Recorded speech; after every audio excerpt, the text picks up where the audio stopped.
I want to tell you, before we start this first meeting, I spent over 15 years in the retail automotive business and worked my way up from a salesperson to a partner by implementing the ideas that I'm going to present to you each week. I'm doing this at no charge because this business has been great to me, and I'm now paying it forward. I want to see true professionals in the car business because this business is and always will be a passion of mine.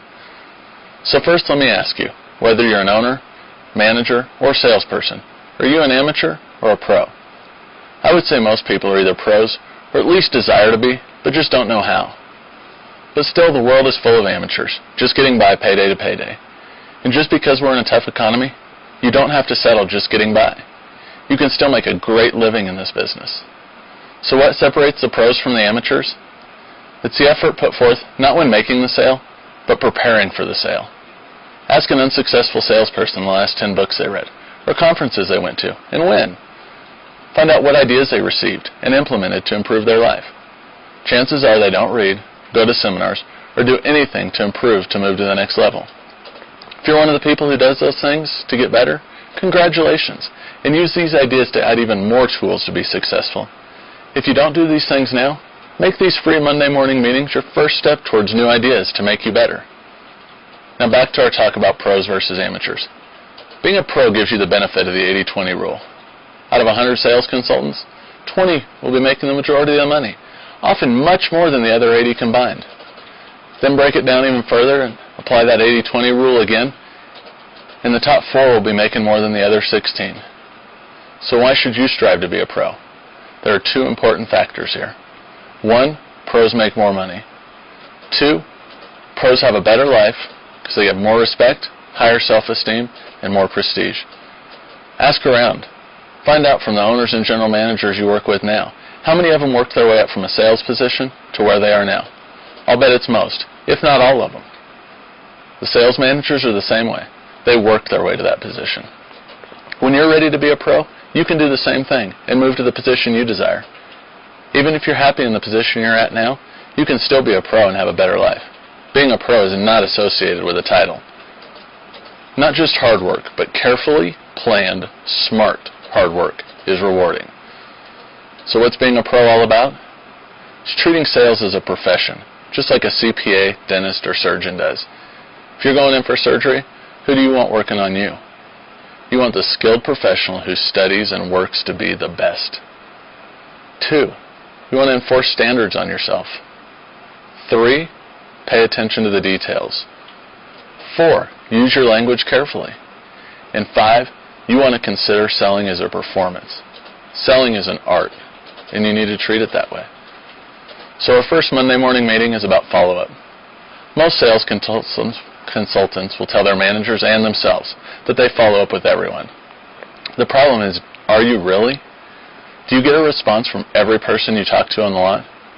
I'm willing to bet the answer is no. And why not? It's not because you don't try. It's because you can't get in touch with them. How many messages do you leave each day? 2, 5, 10, or even more? Believe me, I know, because for over 15 years I've left messages for people every day. And just like everyone listening, I got frustrated. So what do we do about it? We find new and better ways to communicate. You see, the world's changing. We don't just have telephones today, but we have personal computing devices. Everybody does. We get emails, text messages, videos, all sorts of different communication that we can keep in touch with our customers with. So that old adage of just picking up the phone and calling them doesn't necessarily work.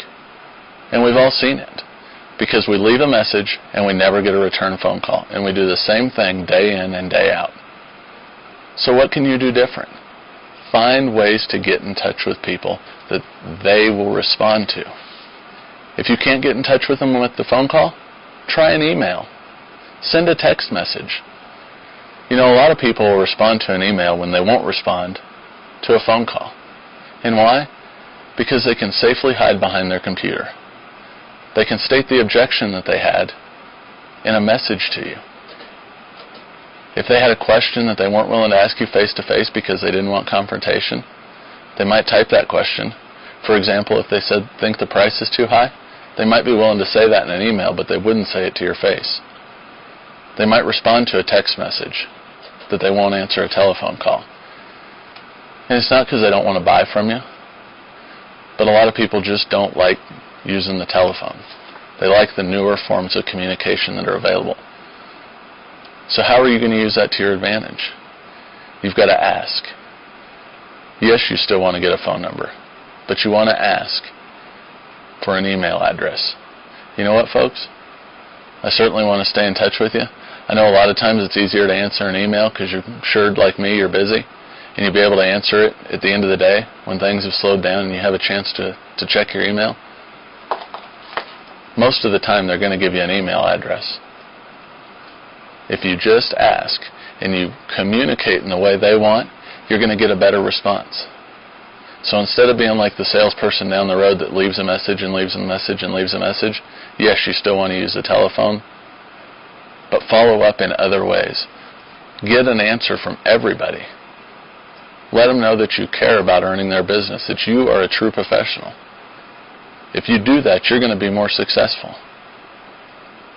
So starting out for May, what are you going to do? Commit to yourself to do a great job on your follow-up.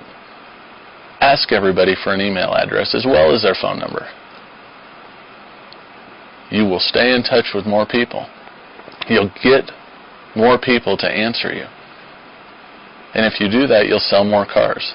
That's preparing for the sale, not just making the sale.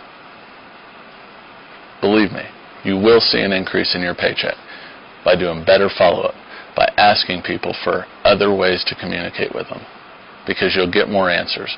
You won't just have that whole left message. If you have any questions for me, please feel free to send me an email. I'll answer any questions I get. If you're a manager and you want your salespeople to watch this, send me an email with their email addresses on it, and I'll be happy to send it to them. If you've got friends that want it, forward this to them. I'll add them to our mailing list. Like I said, I just want to pay it forward. I want to see a group of true professionals out there being successful, having fun, and earning a great living. I look forward to seeing you next week.